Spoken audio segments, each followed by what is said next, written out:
we just thought we would share a couple of things that are going on with us and might be of interest to you. So we're doing a free employment contract review at the minute, where we'll check your employment contracts to make sure they're up to date legally. There were some changes off the back of the Good Work Plan in 2020, which a lot of people seem to have missed, I think, because COVID got in the way. So we're happy to have a look at those for you and let you know what needs updating. We're also getting a lot of requests for training. We're doing a lot of webinars like this, but we're also doing training for clients, usually in person with their teams, both for managers and HR teams on a whole variety of subjects. ED&I seems popular at the minute, as well as investigations, disciplinary grievances, that kind of thing. So if that's of interest, do let us know. We also have something called the East Midlands HR Network, which is, funnily enough, based in the East Midlands where we are, but some great events for HR professionals there.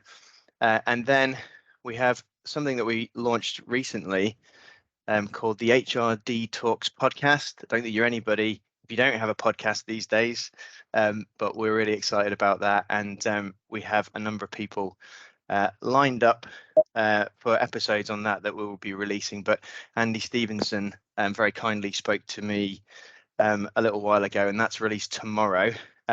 Andy's currently at Equinity. I think we might have a few of the Equinity team on today, but he shares his story from selling TVs in Currys to being people director at places like DFS, Waterstones, and Equinity. So it's a great episode, and he shares some really interesting insights into the world of work as well. So we're really excited about that. You can find it on all the usual podcast providers. And then we also have a couple of other webinars coming up. They've become a bit of a monthly thing. So we have a session on managing sickness absence coming up next month, so 28th of June. And then we're having a little break for the summer. But then we'll be looking at managing TUPE transfers in September. So we're seeing quite a lot of issues around that as well. So obviously linked to business acquisitions or also service provision changes, so contracts coming to an end and new providers picking those up. So hopefully that will be useful for people. And I think we'll kick off. So again, welcome to everybody who's joined us. Really excited about our next webinar. For those that don't know me, I'm Nick Elliott and I head our dispute resolution and employment group. I'll be presenting with some of the team that I'll introduce in a minute. Actons is based out of an office in Nottingham, so pretty central in the UK, but we work with clients, some of whom you'll have known because they're household names, some of whom are fantastic SMEs locally. And we cover the full range of employment law stuff, I suppose, from employment tribunals, contracts handbooks, managing sickness absence, TUPE transfers, all the stuff that we've talked about and that you might expect. And then the firm covers a whole wide range of commercial and private client services, including corporate and property, wills, probate, that kind of stuff. So yeah, working with a whole range of different clients, and we're excited to have some of those on the call today and some new faces too. The team is there, the fantastic team.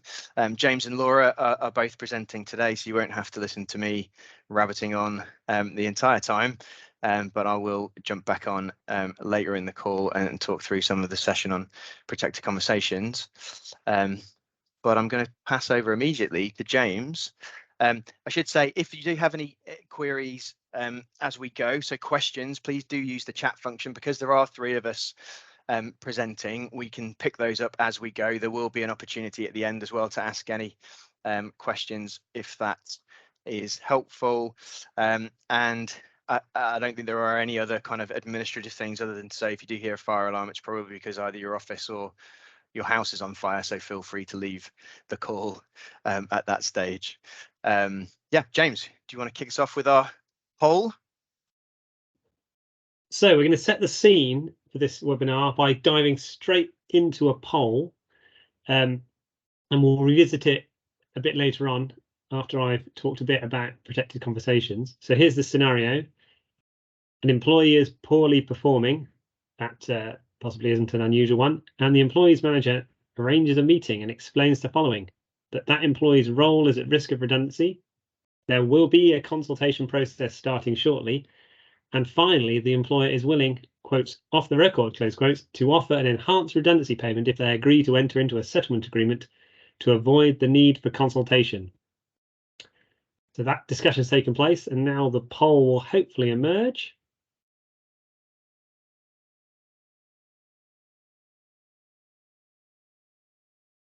There we are. So the results are coming in before I can read the question. So would the conversation between the employee and their manager be considered any of the following: a without prejudice conversation, protected conversation, both, or neither?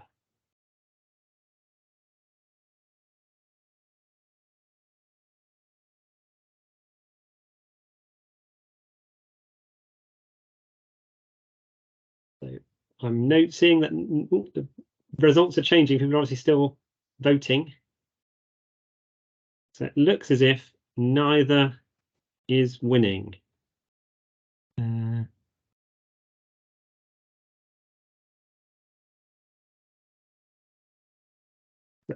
I've noted down some results. People keep changing them because obviously votes are still going in, but I don't think any more votes are going to change the percentages too much. So neither, if you can't see that on your screen, is at 59%, without prejudice 16%, protected conversation 8%, both 16%. We'll move on to the next scenario. This one is where a manager is having a, quotes, protected conversation, close quotes, with an employee ahead of a disciplinary hearing. Which of the following would likely be improper behaviour, which could mean the discussion is no longer, quotes, protected, close quotes? And you've got some options: locking the door of the office and closing the blinds while the discussion takes place, telling the employee they may be dismissed if they don't accept the offer, telling the employee they must decide whether to accept the offer during the discussion, and finally telling the employee they can shove off home if they aren't interested in the offer. In this one, you can vote for more than one. You can vote for as many as 4 if you so wish. It's very politely put, James. Well done. Yeah, on the 4th one, you can insert your own word. Assume it was relatively derogatory for the purposes of the question.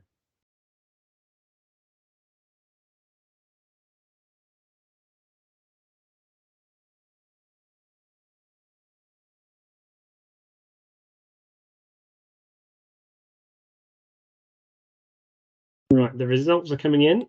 How many people have voted? It's not telling me. Fairly even spread. Remember to vote for more than one if you want to. At the moment, the poll is almost suggesting to me it's people are just voting once because they're all about a quarter, broadly.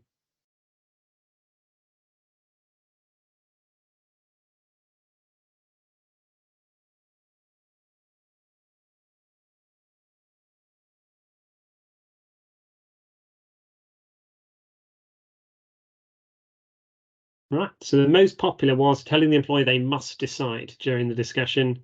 The next most popular was telling them they may be dismissed. The least popular was locking the door and closing the blinds. Interesting. As I said, we won't talk too much about the polls now because we're going to revisit them in probably about 20 minutes time once we've talked about protected conversations in a bit more detail. So moving on to the seminar proper, so to speak, away from the polls. What we're going to cover this morning: protected conversations. I'm going to cover the first 2 bullet points: what is a protected conversation and when can I have one? And the second sort of linked bullet point about without prejudice, what's that? Nick's then going to go on to the practical side of things about how do you actually do it? And then Laura's going to tidy things up as you need to do after a protected conversation, if it works. How do you actually finalise the settlement once you've had the conversation? So we'll go through those stages. So what is a protected conversation? A logical place to start. Now, The elements of the protected conversation, or a protected conversation, I should say, are set out in the slide. Now, those bullet points are taken from the definition, and this is actually a definition from the statute books. For those who have their Employment Rights Act in front of them, it's section 111A. It was slotted in a good few years ago now. So what does a protected conversation need to have? There needs to be an offer made or a discussion held. It must be before termination of someone's employment. And the offer that's made or the discussion held has to be with a view to terminating employment on agreed terms. So it's quite narrow what can be discussed. A word on terminology. Ironically, even though it's the most common title for this type of conversation, this so-called protected conversation, that word doesn't actually feature in the legislation. So you might hear it called pre-termination settlement discussion. You might hear it called confidential settlement discussion. You might hear it called protected conversation. They're all one and the same thing. They're within this definition or phrases that are used to describe the rule under section 111A of the Employment Rights Act, but that wouldn't be very catchy if we all talked about section 111A. So we go for protected conversations. It seems to be the most popular. So why might we want to have one? Important to know that.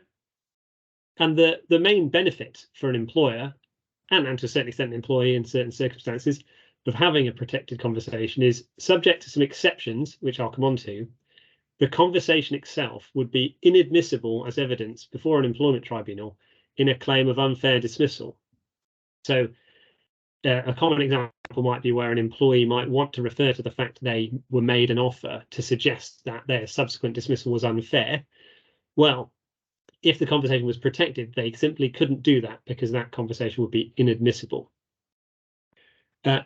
Exceptions, though, what are the exceptions? And this is where it slightly becomes apparent that the rule is actually quite narrow.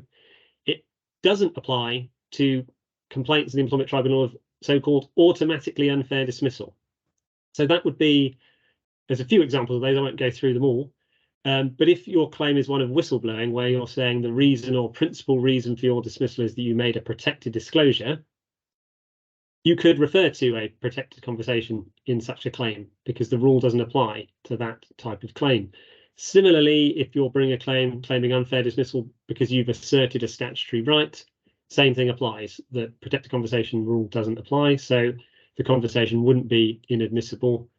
And similarly, if your argument is that your dismissal was an act of discrimination, then you could again refer to the protected conversation because discrimination claims aren't covered by this principle. So it just limited to so-called ordinary unfair dismissal claims, which are the most common ones where usually the claims relate to either redundancy or misconduct or performance issues, those types of claims. The other exceptions, the rule may not apply if there has been improper behaviour. From the poll, we looked at things that may or may not amount to improper behaviour. I'll come on to more detail as to what improper behaviour might be, but the law says that the tribunal can decide what is and isn't improper behaviour. And if they decide that there has been improper behaviour, they may decide that the evidence is no longer inadmissible and that it is admissible. And the employment tribunals and the judges have wide discretion on that. And then finally, they could potentially be admissible on the issue of costs. So after the tribunals decide whether or not someone has been unfairly dismissed or not, whilst they couldn't have referred to the protected conversation when deciding the unfair dismissal element, they might be able to look at the content of a protected conversation if one party is applied for costs. So improper behaviour, it came up in the slides on the last slide and also in the polls. What is it? Well, the legislation is quite woolly, so hopefully there's an ACAS code of practice which tribunals would take into account, which specifically lists examples of improper behaviour. Nick, I think, has just, or Matt, someone has posted a link to the relevant ACAS code of practice on settlement agreements, which has the examples of improper behaviour in the chat. I've listed some of the examples, that there's more than this in the slide. The first two are probably fairly obvious. You would expect those things to be improper behaviour. The third one, though, is possibly the one that's more wouldn't say controversial, but more noteworthy, putting undue pressure on a party, and the code gives examples of what that means. And one is not giving reasonable time to consider an offer. There's a clue to one of the poll questions that was in fact the favourite, where the person was pushing for an answer there and then. As I put in brackets, the code suggests that a minimum of 10 calendar days is given to the employee to consider a settlement agreement once they're given one.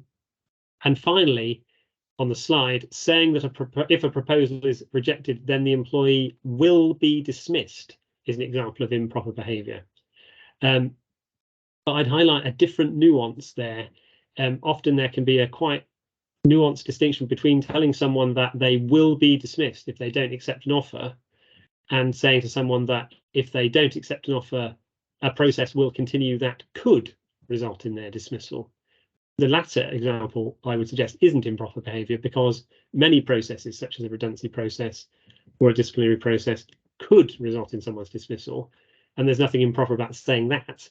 But if you say it will, then that crosses the line. So, when can I have a protected conversation? Well, this one's quite an easy one. Basically, at any point during employment. You can't do them afterwards, it's too late then, but you can do it at any point during employment. I've stuck down some common scenarios. One would be prior to a redundancy consultation starting, or perhaps just after the base proposal's been announced, but before the detail of the consultation has been gotten into with the employees or the trade unions. Before commencing formal performance management, so when an employee's been alerted to an issue and been explained that they're going to be going through a process, you might want to have a protected conversation at that stage, or prior to a disciplinary hearing. That probably is more common when you're a bit further along into a disciplinary process, whereby you've completed the investigation, and often from that the evidence might be such that the employee thinks the writing is on the wall, and that might be a good time for both sides to have a protected conversation if there's a desire to do so.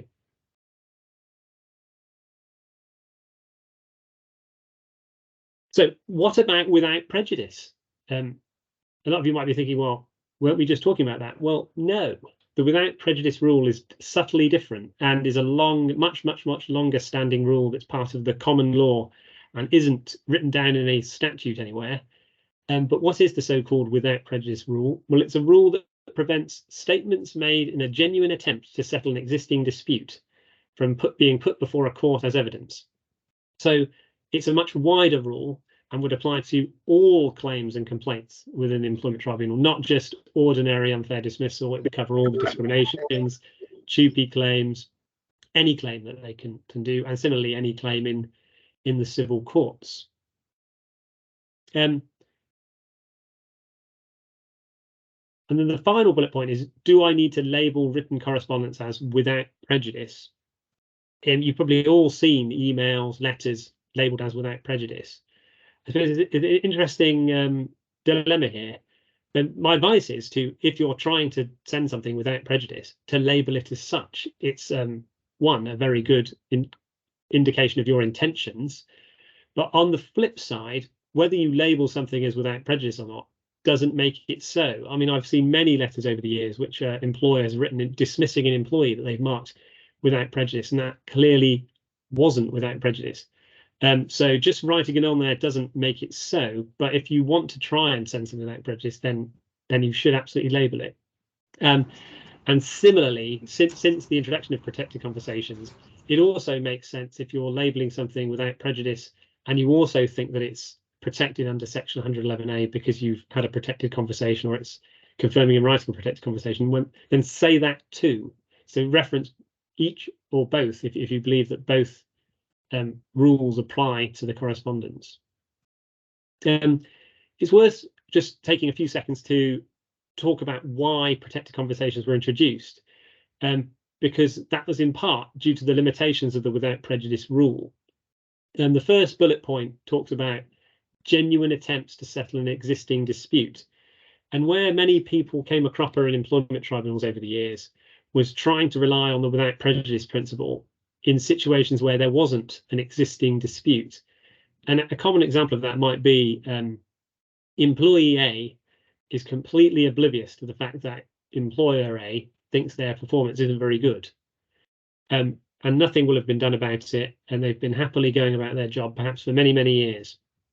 And then all of a sudden a manager says, well, we've got some concerns about your performance. Do you want to have a without prejudice discussion? And oh, someone's got a call.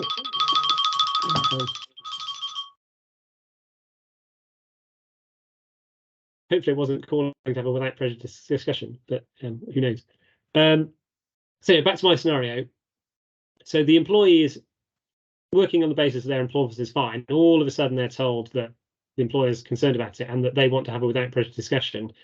Discussion takes place, and then the employee then mentions discussion in their employment tribunal claim and tries to bring it into evidence.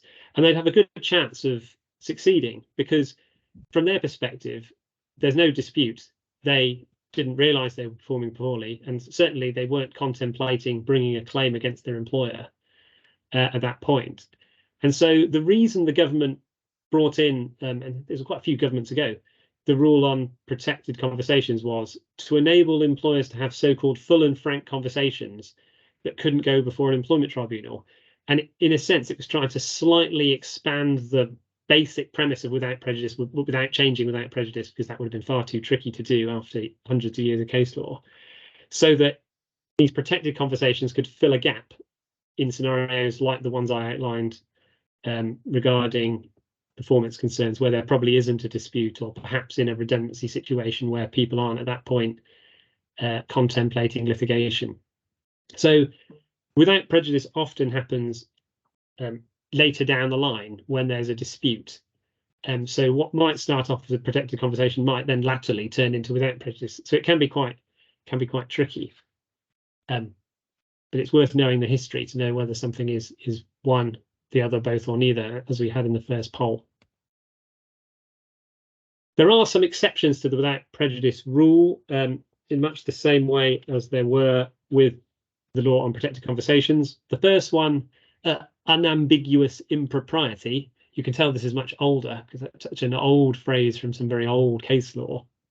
It's broadly similar to improper behaviour, but is a much higher bar. So the quote from a particularly old case that I quite liked that I wrote down was that the without prejudice rule cannot be used as a cloak for blackmail, perjury, or other improper behaviour. But for something to be an ambiguous impropriety, it needs to be the clearest case of abuse of a privileged position. So some of the things that might be improper behaviour probably aren't an ambiguous impropriety. And there's probably a couple of reasons for that. One is protected conversations were brought in for a specific purpose to try and stimulate discussion and help businesses, but there had to be safeguards so that employees were also protected. Whereas the without prejudice rule is trying to facilitate the settlement of disputes between parties.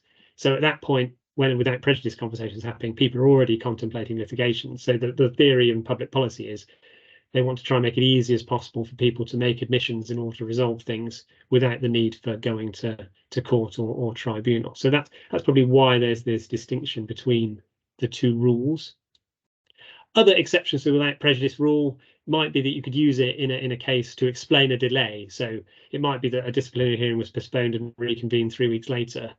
And the reason might be because everyone was ill or it got postponed for whatever reason, but it might be that you could say we were having without prejudice conversations. You couldn't say what was actually being discussed, but clearly it'd be self-evident that it didn't work because you got to the other side and hadn't resolved it. Like with protected conversations, you can use without prejudice correspondence on the issue of costs.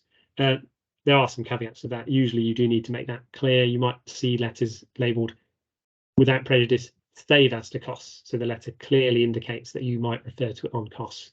And the same would apply to protected conversations being documented in writing. And finally, you might be able to rely on without prejudice communications if there was a dispute about a concluded settlement agreement. So if you'd agreed something, but then there was a dispute as to the terms that had been agreed and documented, useful evidence might be the negotiations, because that might give a clue as to the parties' intentions as to what they were trying to agree. So that's the theory, and we move back to the scenarios, and I will flip back to my notes of what the results were first time round. So it's exactly the same scenario. Poorly performing employee arranges a meeting, roles at risk of redundancy. The employer is willing to offer enhanced redundancy payment if they agree to enter into a settlement agreement to avoid the need for consultation. And I ask again, would the conversation between their manager be a without prejudice conversation, a protected conversation, both, or neither?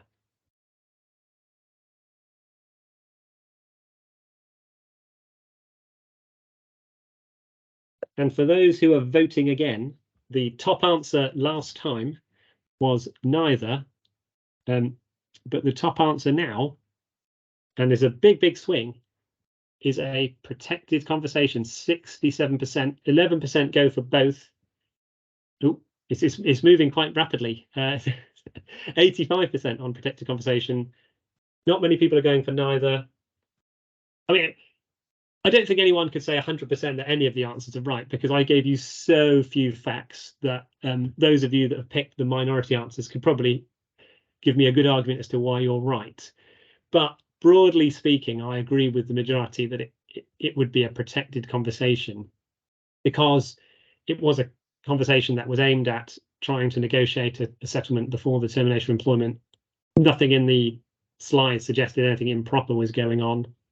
And for those that think it could be without prejudice, I was of the view that there probably wasn't an existing dispute that could be argued. So interesting that changed, and I'm broadly in agreement with the majority. And then the second poll reappears itself. This is the one where there's 4 things that I've posed. Are they improper behaviour? Essentially, locking the door and closing the blinds, telling the employee they may be dismissed if they don't accept the offer, telling the employer they must decide whether to accept it during the discussion, telling them they can shove off home if they aren't interested in the offer. Here comes the poll again. My note from the first time it came up was that all of them scored quite highly. Let's see if the poll differs. Yeah, I think it's the polls are designed to give me a total of 100. So in that sense, it's slightly misleading that I don't think that only 20% of people are actually voting for the first one. The results have changed slightly. The top answer remains pressuring them to make the decision in the meeting, which based on the ACAS code would almost certainly be improper behaviour. Telling them to go home, 29%, I agree. The one that's decreased the most, telling the employee they may be dismissed if they don't accept the offer, only gone down by 3%, but I think that might be because more votes have gone in and the poll's a bit distorted. That's the only one that I don't think is improper behaviour necessarily. There's no reason that you can't say they may be dismissed if they don't accept the offer. If a process is being started that could result in their dismissal, it's that nuanced distinction between telling them they will be dismissed and they may be dismissed. And the first one, locking the door and closing the blinds, well, that one is an interesting one. It depends how you take it. I could see how you could read something sinister into that. On the other hand, you might think you just make it nice and private. So I think context is everything with that one. I think it's probably not likely to be improper behaviour unless there's some kind of sinister undertone to it. But there we are.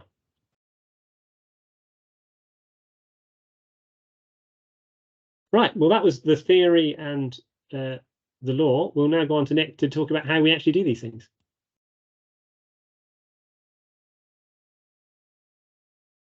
Thanks, James.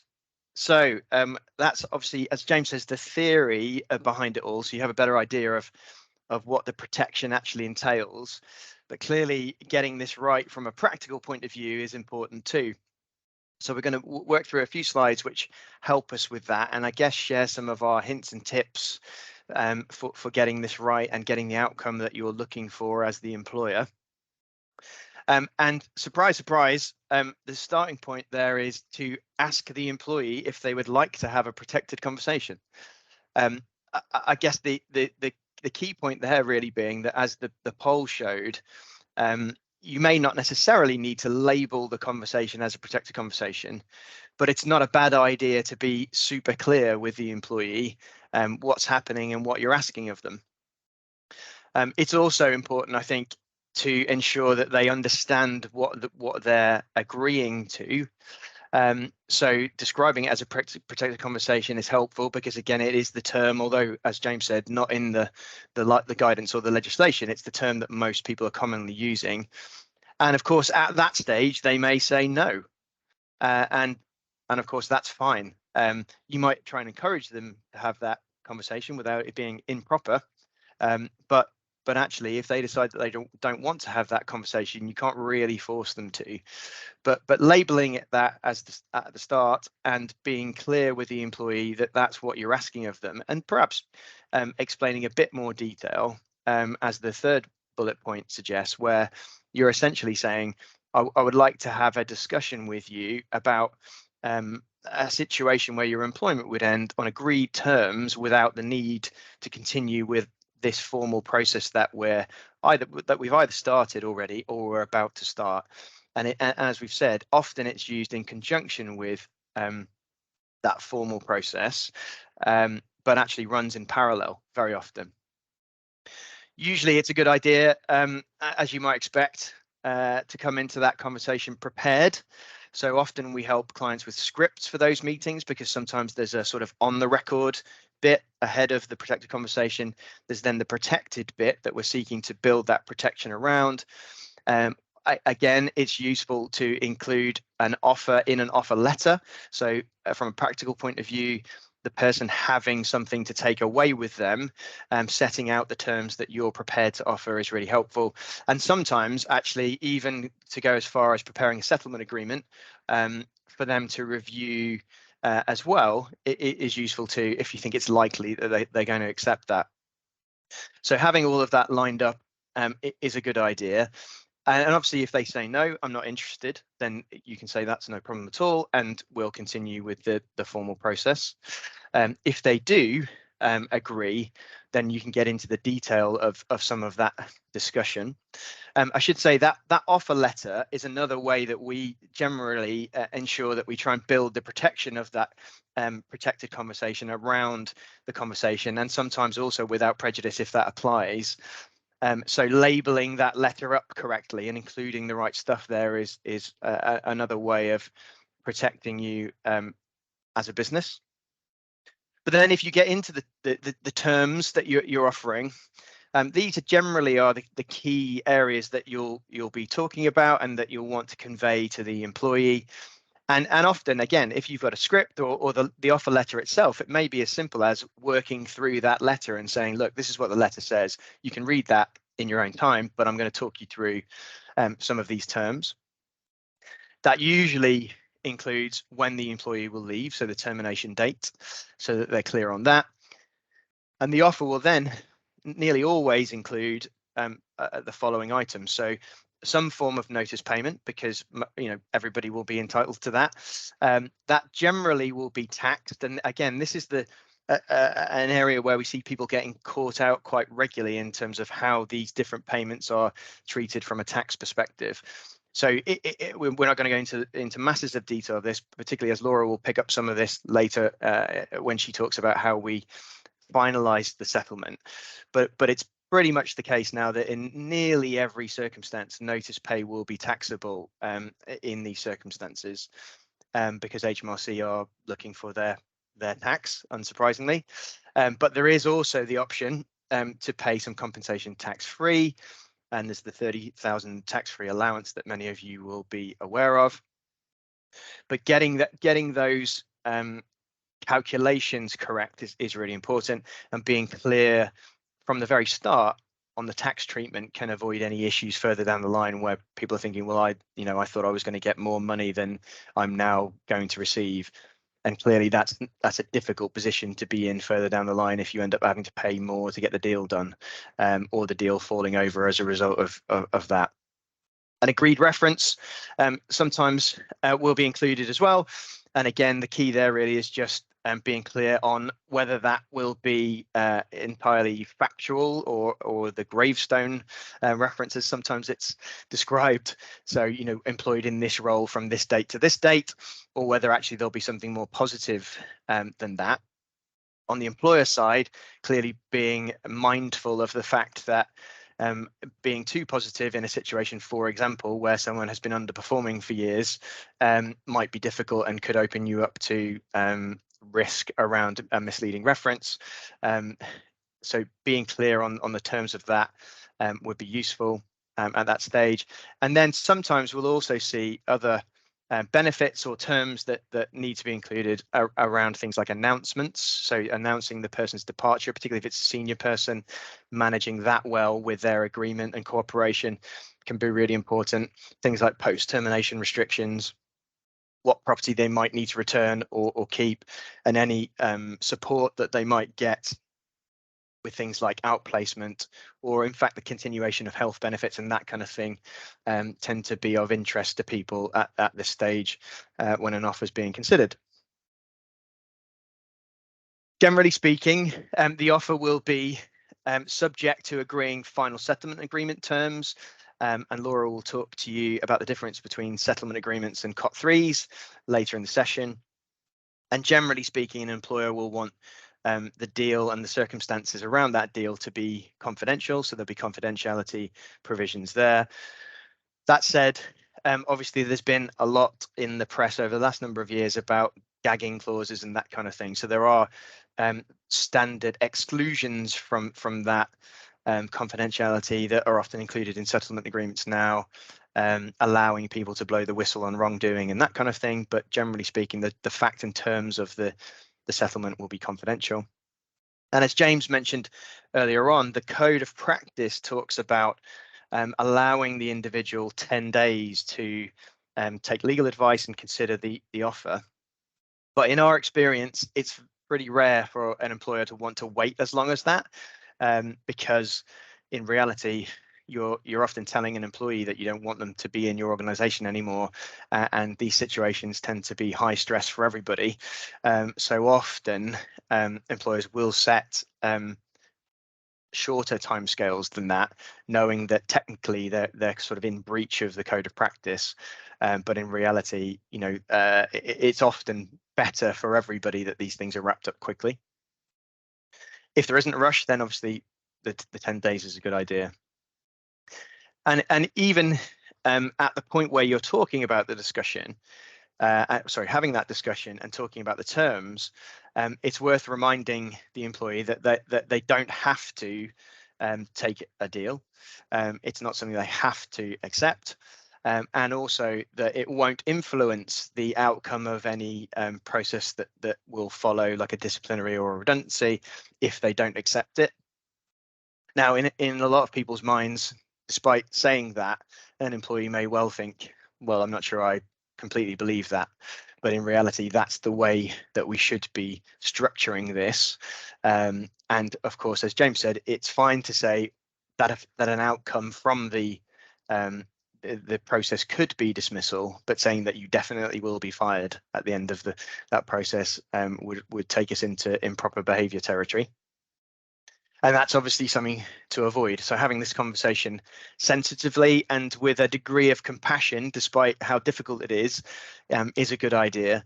And I think, as my final point there says, it's really a bit of a sales pitch at that stage. You're talking to the employee about an opportunity that they could take to avoid the process and to leave in circumstances which are generally beneficial to them. So not going through a redundancy process or not being dismissed at a performance or a disciplinary meeting, there is a benefit to them in that. And usually the terms that you're offering as part of the offer will need to be better than the terms they would get if they were made redundant or dismissed at the disciplinary. If we get it wrong and we don't have that protection of the protected conversation, as James has said, that could come back and bite us further down the line, and it could be admissible as evidence in a tribunal hearing. And I suppose the employee might even say, well, this isn't protected, and I think you've treated me terribly, and I'm going to resign and claim constructive dismissal. And then we'd have to have all sorts of arguments about whether it was or it wasn't, and that kind of thing. But that's why it's important to try and get this right. And obviously we can't entirely predict how people will react, but doing it the best that we can will minimize that risk. And as a result, sort of sticking to the facts and to your script and setting out the terms that you're willing to offer it is generally the best way of doing this. We have had a few situations where managers have gone a bit rogue in these conversations, shall we say, usually to the dismay of the HR person supporting, but got a bit carried away with sharing all of the stuff that they dislike about this employee and why they need to leave, and that's where it can get a bit out of hand. But briefing that manager well ahead of time and ensuring that they stick to the script is definitely a way of minimizing that risk. And as I say, the sales pitch is important, both in terms of the way it's delivered, but also really in reality the offer that's made.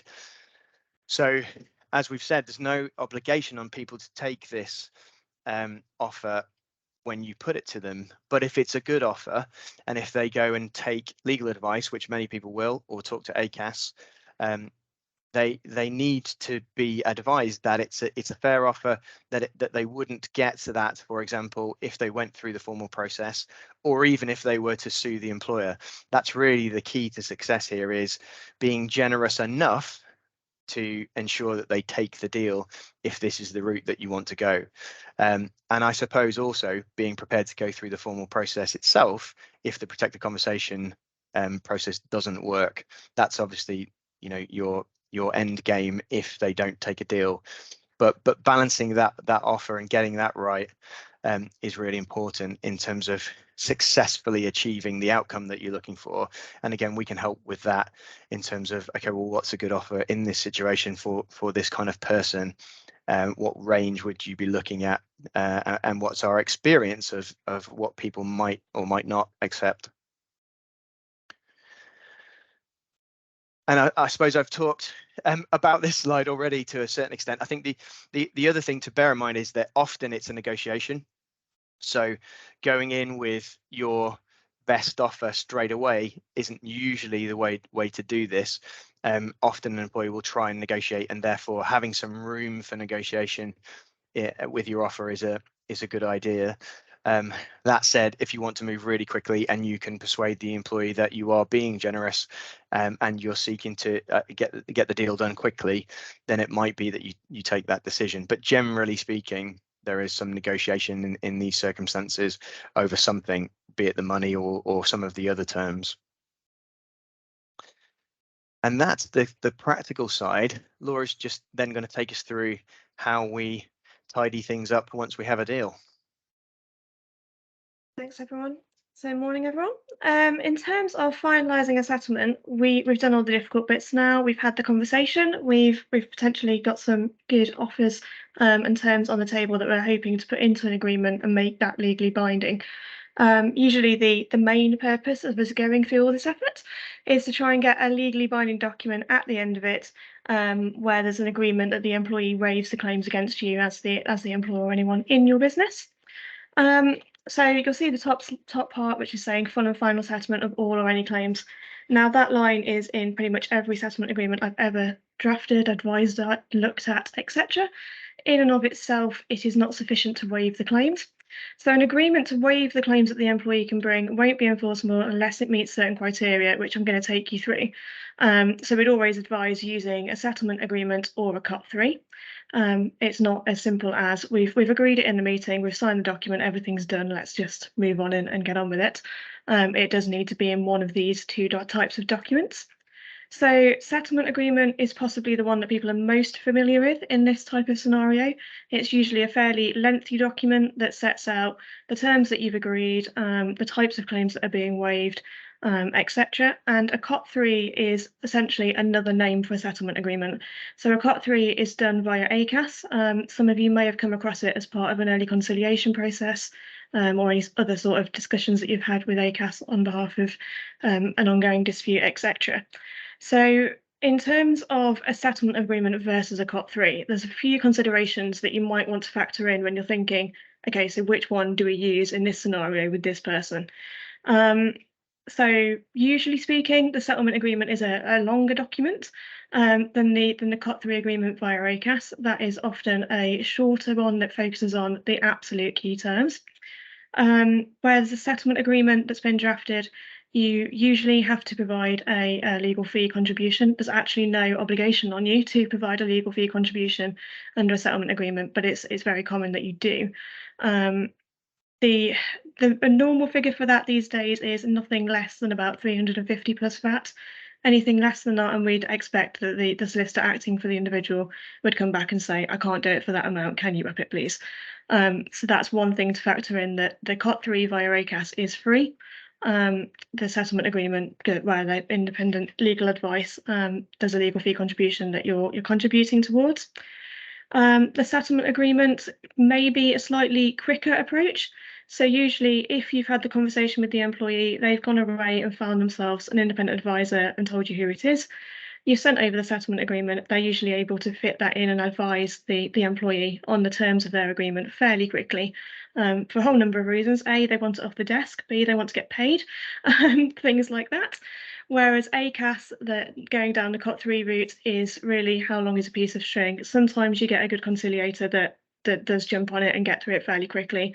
Other times you're waiting, and there's less scope for us to be able to chase up and ask where they've got to on that, as there is a solicitor acting on the other side.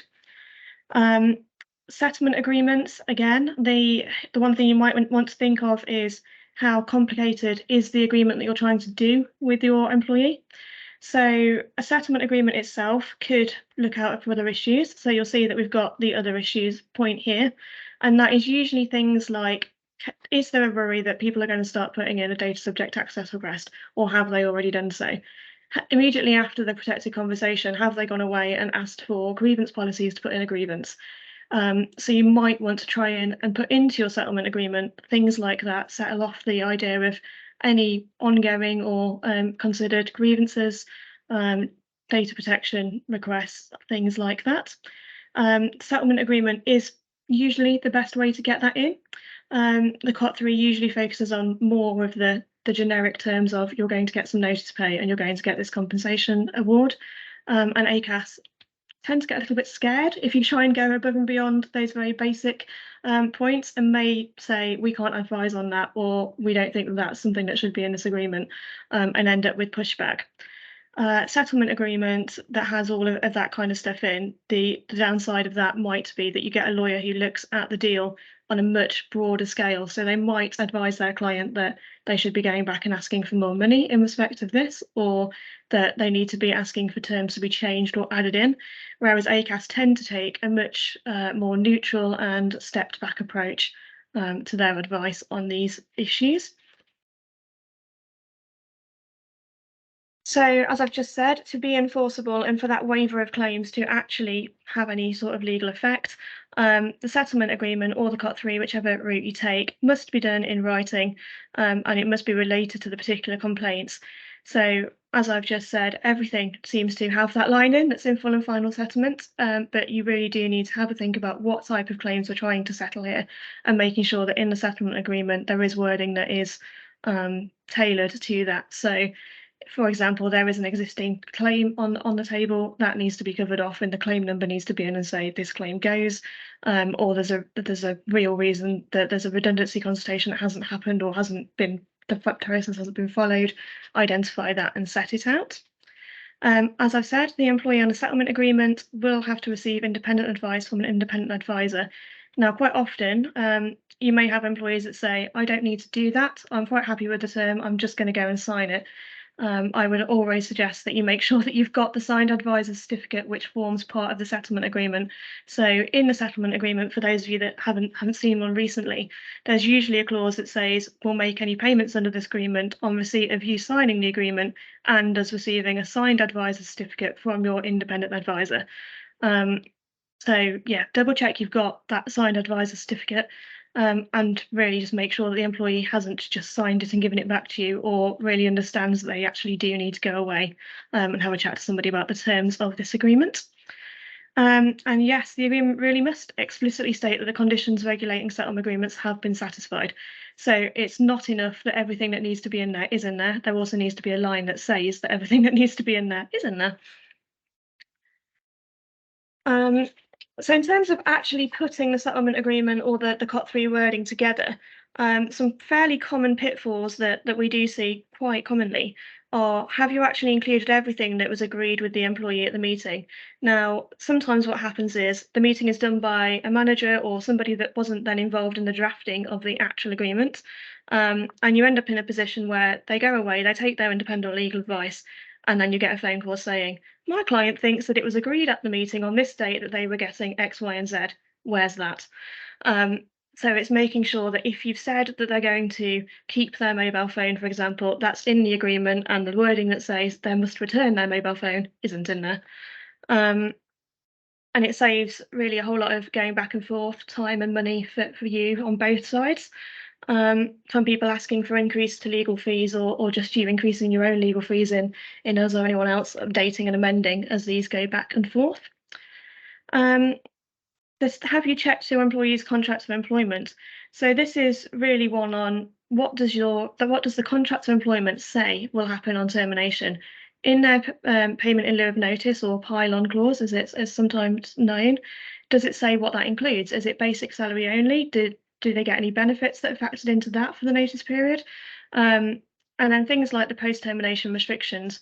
Are you happy that the post-termination restrictions in their contract, particularly if you've got employees that have been there for a number of years and potentially haven't had an updated contract for many years, are still relevant to today, and do they cover what you need it to do in this instance? So it is possible to agree as part of a settlement agreement new restrictions. So if you're now actually quite worried that they are your best person that knows your one particular client very, very well, and if they were to move to a competitor and take that client with them, it'd be a big risk for you as a business. You can, of course, include post-termination restrictions that go above and beyond whatever is in their contract, and we can talk you through the practicalities of that and how you do that as and when it arises. So the tax position on the payments, and Nick touched on this briefly. So you've got the termination payment, which is the compensation for the loss of employment. There is a well-known exemption that up to about £30,000 is tax-free. The most common problems that people run into is around notice pay. So there's essentially two ways of calculating notice pay calculations. So there's payments in lieu of notice, pile-on, which, as I've said, is usually found in the contract and usually tells you what needs to be in there and how long it needs to be calculated for. And then there's something called post-employment notice pay. Sometimes you'll see it written down as PENP or PEMP. And that is the one that is actually slightly more complicated than many of us realise when we first see it written down, and has the potential to really catch people out. So post-employment notice pay has a statutory formula and a way of calculating what the tax is payable on any notice pay elements of payments going to employees. So we usually do that calculation for clients, and we usually ask you to let us have all the details for that. There's a whole range of things that we have to factor in. So what is their pay? What was it actually in the previous months? So do they have any salary sacrifice that's impacted what they're actually taking? Have they worked any of their period of notice? Are they doing a bit of a split where we've worked a few weeks, but actually we've still got a few weeks left that we need to pay them in lieu of? And running that calculation sometimes gives you a very different figure to actually just dividing a number by 12 for a 12 weeks notice under a pile-on clause, for example. So we'd be fairly confident that in pretty much every scenario, we just need to be running that post-employment notice pay statutory formula and calculations, which obviously we can help you with, and making sure that we don't fall foul of any sort of tax implications on that. Does the agreement reflect the actual position and intention? So you'd be surprised how many times we see agreements that don't actually reflect what's been agreed at the meeting, or talk about things that have potentially already happened or won't happen for a while.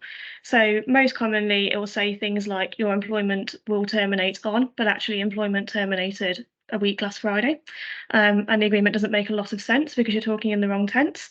Or the agreement says within 14 days of the termination date, the employee must return all company property to so-and-so, and that time period may have already run away with you, and actually that's not even possible. So it's about making sure that you've gone through and had a look and checked that you can actually meet the things that are in that agreement. So one thing that happens quite often is the employer will say, we'll make the payments under this agreement within 28 days of the termination date. The employee's solicitor will say, actually, no, we think you should have it within 7 days. There's a temptation that we agree to get the deal done, but making sure that if you're an organisation where you've got potentially 3 people that have to authorise and process those payments, you're actually able to stick to that and agree to that. And then being careful if you're using an old document as a template. Now, my strongest recommendation is don't, because you end up getting yourself wrapped up in things that perhaps are not helpful. So, for example, things that we see quite often are where there are terms in there that actually relate to another person or another employee, which has never, ever been part of the deal that's on the table for the current employee.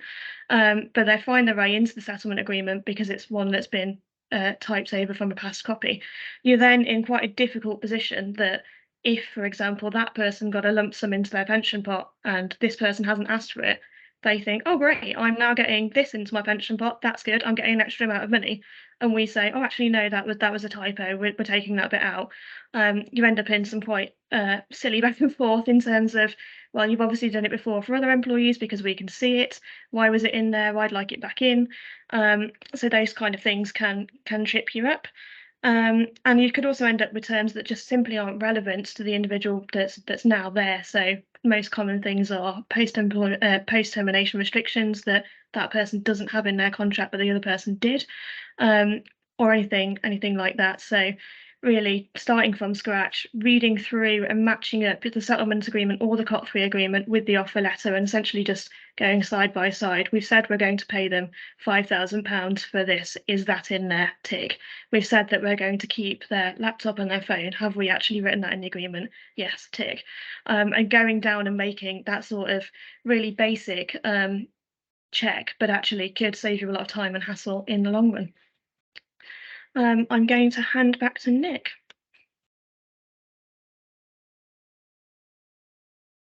Thanks, Laura. So that brings us pretty much to the end. We put together this visual representation of how lots of what we've been talking about actually work. So for those that like a bit of a flow chart or a graphic, hopefully that's helpful as well. And as you can see, these processes can run in parallel, and you can often jump from the formal process at the top there down to that protected conversation process to at the various stages as you go through. I think we're pretty much there. I haven't seen too many questions in the chat as we've gone. If anybody does have any, feel free to type them in, or if you're really brave, to unmute and fire away. Give people a little bit of time. I did have one for James, which is one of the cruelest things to do as a co-presenter, but it'll get us started at least. James, with the without prejudice stuff, we talked about there being an existing dispute, and certainly one thing that I often grappled with as a junior lawyer, and I think clients still grapple with, is what that actually means in an employment context, and the fact that employees and employers fall out quite a bit over various things, but in that context, what it needs to have happened for there to be an existing dispute to make something without prejudice. And then you're going to have to unmute. Yeah, there we are. Sorry. It's a good question, and the reason it's such a good question is that it's the sort of thing that gets litigated over because it can be quite tricky even for courts to decide what an existing dispute is. But probably the best summary would be an existing dispute is where an employee has brought a claim, well, obviously, or might reasonably contemplate bringing a claim.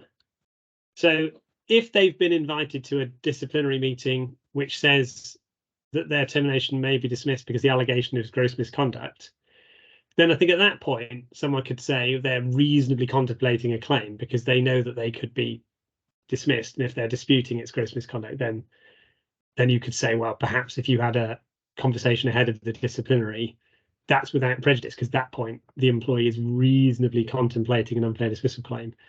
Whereas the scenario I used, which I tried to get further away from that, of just springing a performance issue on an employee who's completely unaware, I think it's harder to argue that that employee at that very early point is reasonably contemplating bringing a claim when you consider what mentioning a performance issue to someone, especially someone who's got 2 years service and therefore could pursue a normal unfair dismissal claim.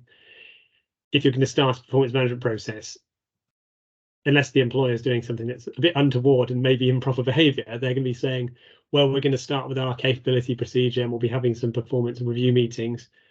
And whilst you could say that could lead to your employment terminating, unless they've got a very strange policy or trying to deceive the employee, they'll realise that that's going to take a considerable amount of time. And the employee may well be thinking, not, I'm going to sue for unfair dismissal, more, you're not, it's not true, I'm not performing poorly, I'll show you, blah, blah, blah, I'll prove it in the meeting. So it's what is an employee reasonably contemplating bringing a claim? And it can be grey, but that's where the protected conversation comes in. It takes out the grey, because as long as the conversation is with a view to negotiating an end, then you come under that rather than without prejudice.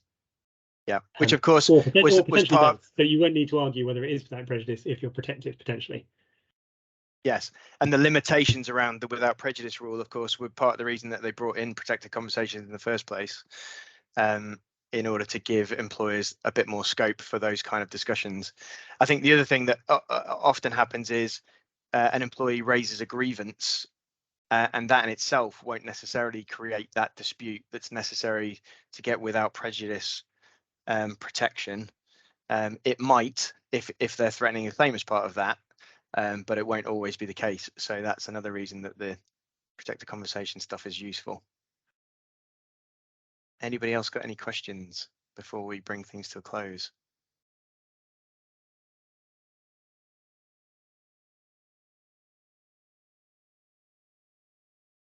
Aha.